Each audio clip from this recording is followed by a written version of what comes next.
एक दिन आचार्य चाणक्य और सम्राट चंद्रगुप्त मगध की एक शांत नदी के किनारे टहल रहे थे। शाम ढल रही थी। आसमान सुनहरे रंग में रंग चुका था और ठंडी हवा बह रही थी। लेकिन उस सुंदर वातावरण के बीच भी चंद्रगुप्त का चेहरा चिंता से भरा हुआ था। आचार्य चाणक्य ने उनकी बेचैनी तुरंत पहचान ली। उन्होंने धीमे स्वर में पूछा, पुत्र, मन इतना अशांत क्यों है? चंद्रगुप्त ने गहरी सांस ली और बोले, गुरुदेव, मैं लोगों पर भरोसा करना चाहता हूं, अपने सेवकों पर, मित्रों पर, रिश्तेदारों पर, यहां तक कि विद्वानों पर भी। लेकिन हर बार कोई ना कोई धोखा दे देता है, कोई राज बाहर पहुंचा देता है, कोई मुसीबत में साथ छोड़ देता है। आखिर सबसे बड़ा विश्वासघात कौन करता है? चाणक्य हल्का सा मुस्कुराए। उन्होंने नदी की ओर देखते हुए कहा, पुत्र, यही प्रश्न हर युग में हर इंसान के मन में उठता है। दुश्मन तो सामने दिखाई देता है, लेकिन सबसे खतरनाक वार हमेशा अपने लोग करते हैं। आज मैं तुम्हें 4 ऐसे लोगों के बारे में बताऊंगा जिनसे हमेशा सावधान रहना चाहिए, क्योंकि यही लोग सबसे पहले विश्वास तोड़ते हैं। चंद्रगुप्त ध्यान से सुनने लगे। चाणक्य बोले, पहला, वह सेवक जो सिर्फ धन के लिए तुम्हारे साथ हो। उन्होंने मिट्टी उठाकर हाथ में मसलते हुए कहा, जो व्यक्ति केवल लाभ देखकर साथ आए, वह अवसर मिलते ही तुम्हें बेच देगा। फिर उन्होंने एक कहानी सुनाई।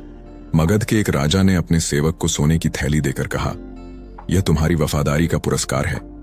सेवक बहुत प्रसन्न हुआ, लेकिन कुछ ही दिनों बाद पड़ोसी राज्य ने उसे 2 गुना धन देने का लालच दिया। अगले ही दिन उसने राजा के सारे गुप्त रहस्य दुश्मन को बता दिए। परिणाम, राज्य पर हमला हुआ और वही सेवक सबसे पहले भाग गया। चाणक्य ने गंभीर स्वर में कहा, पुत्र, जो इंसान सिर्फ पैसों से जुड़ा हो, वह पैसों से ही बिक जाता है। इसलिए शब्दों पर नहीं, कर्मों पर भरोसा करो। कुछ देर बाद चाणक्य फिर बोले, दूसरा, वह मित्र जो हर बात पर तुम्हारी प्रशंसा करे। चंद्रगुप्त ने आश्चर्य से पूछा, क्या हर समय तारीफ करने वाला मित्र भी गलत हो सकता है? चाणक्य बोले, सच्चा मित्र वह नहीं जो तुम्हें खुश रखने के लिए झूठ बोले, बल्कि वह है जो तुम्हारी गलती पर तुम्हें रोके। उन्होंने आगे कहा, तक्षशिला में एक राजा था। उसका एक मित्र हर निर्णय पर कहता, महाराज, आप हमेशा सही हैं। धीरे धीरे राजा घमंडी हो गया। उसने गलत फैसले लेने शुरू कर दिए, क्योंकि उसे रोकने वाला कोई नहीं था। अंत में उसका राज्य बर्बाद हो गया, और जब सिंहासन गिरा, वही मित्र दुश्मनों के साथ खड़ा हंस रहा था। चाणक्य ने चंद्रगुप्त की आंखों में देखते हुए कहा, पुत्र, मीठी बातें हमेशा सच्ची नहीं होती। कभी कभी वही सबसे खतरनाक जहर बन जाती है। हवा थोड़ी तेज हुई। नदी की लहरें किनारे से टकराने लगीं। चाणक्य फिर बोले, तीसरा, वह रिश्तेदार जो तुम्हारी तरक्की से जलता हो। उन्होंने कहा, खून का रिश्ता हमेशा दिल का रिश्ता नहीं होता। ईर्ष्या रिश्तों को अंदर से खोखला कर देती है। फिर उन्होंने महाभारत का उदाहरण दिया। पांडव और कौरव एक ही परिवार के थे, लेकिन दुर्योधन पांडवों की सफलता सहन नहीं कर पाया। सामने से वह अपनापन दिखाता रहा, लेकिन भीतर ही भीतर विनाश की योजना बनाता रहा। अंत में पूरा वंश युद्ध की आग में जल गया। चाणक्य बोले, याद रखो पुत्र, जो तुम्हारी सफलता देखकर दुखी हो जाए, वह कभी तुम्हारा अपना नहीं हो सकता। अब वातावरण गंभीर हो चुका था। चाणक्य कुछ पल शांत रहे, फिर बोले, और चौथा, सबसे खतरनाक व्यक्ति, वह विद्वान जो वफादार ना हो। चंद्रगुप्त चौंक गए। चाणक्य बोले, ज्ञान एक शक्ति है, लेकिन अगर वही शक्ति गलत हाथों में चली जाए तो पूरा राज्य जल सकता है। उन्होंने एक घटना सुनाई। नंदवंश के दरबार में एक अत्यंत बुद्धिमान विद्वान था।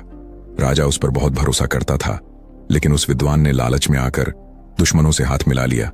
उसने किले की कमजोरियां, सेना की योजनाएं, सब कुछ बता दिया। परिणाम, राज्य बर्बाद हो गया।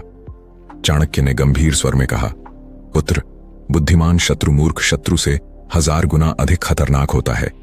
चंद्रगुप्त कुछ देर सोचते रहे, फिर उन्होंने पूछा, गुरुदेव, तो क्या किसी पर भरोसा ही नहीं करना चाहिए? चाणक्य मुस्कुराए। उन्होंने चंद्रगुप्त के कंधे पर हाथ रखा और बोले, नहीं पुत्र, भरोसा करो, लेकिन आंखें खुली रखकर। सेवक को उसके कर्मों से परखो।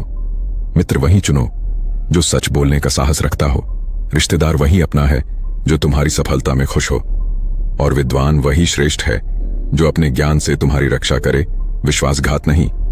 फिर चाणक्य ने आसमान की ओर देखते हुए कहा, जीवन का सबसे बड़ा कवच तलवार नहीं, सावधानी है, क्योंकि धोखा अक्सर दूर के दुश्मन नहीं, पास के लोग देते हैं। चंद्रगुप्त ने सिर झुका लिया। उनकी आंखों में अब चिंता नहीं, समझदारी थी, और तभी चाणक्य की वह बात इतिहास बन गई। हर मुस्कुराने वाला अपना नहीं होता, और हर आलोचना करने वाला दुश्मन नहीं होता। तो मेरे दोस्तों, अगर जीवन में सुरक्षित रहना चाहते हो तो लोगों की बातों पर नहीं, उनके इरादों पर ध्यान दो। यही चाणक्य नीति है, यही जीवन की असली समझदारी है।